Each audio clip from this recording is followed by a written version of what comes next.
मात्र एकंदरीत आजच्या निकालामध्ये मुंबई पालिका निवडणुकीचं प्रतिबिंब दिसतंय असं भाजप आमदार अतुल भातखळकर यांनी वक्तव्य केलंय।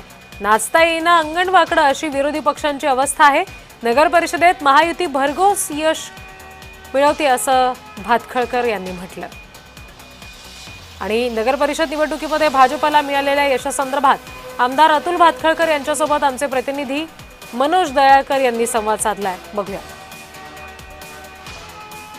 तर नगर परिषदेच्या निवडणुकीचा निकाल आता समोर आलेले आहेत आणि आपल्यासोबत आता अतुल भातखळकर आहेत, भाजपचे आमदार। आपण थेट त्यांच्याशी बोलूया। सर, नगर परिषदेचा निकाल आता समोर आलेला आहे, काय सांगाल?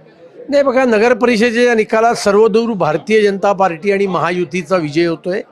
मला वाटतं की 15 जानेवारीला मुंबई महानगरपालिकेच्या निवडणुकीत काय होणार आहे त्याचं प्रतिबिंब आज उमटलेलं आहे आणि त्यामुळे नगर परिषद में भाजपा आई है, अभी मुंबई महानगरपालिका की फॉर्मॅलिटी बाकी है। सर, यामध्ये पण आता म्हणजे लोकसभा बघितली, विधानसभा बघितली, तसंच बिहारचं निवडणूक बैठक, त्याच्यामध्ये भाजपा मोठा भाऊ राहिलेला आहे आणि यामध्ये पण देखील आपण भाजपला मोठा भाऊ राहिलेला आहे। नाही, भारतीय जनता पार्टी देशातला प्रमुख पक्ष आहे आणि त्यामुळे भारतीय जनता पार्टीच या ठिकाणी प्रमुख पक्ष आहे।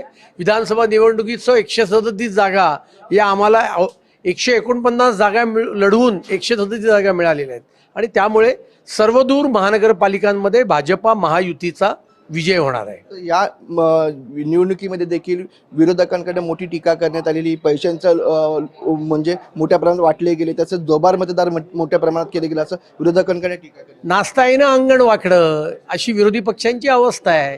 मी उद्धव ठाकरेंना सांगेन, जरा आत्मपरीक्षण करा। आपला पक्ष पाण्यामध्ये ढेकूळ जसं विरघळतं तसा विरघळत चाललेला आहे। याचा विचार उद्धव ठाकरेंनी आणि शरद पवारांनी करावा।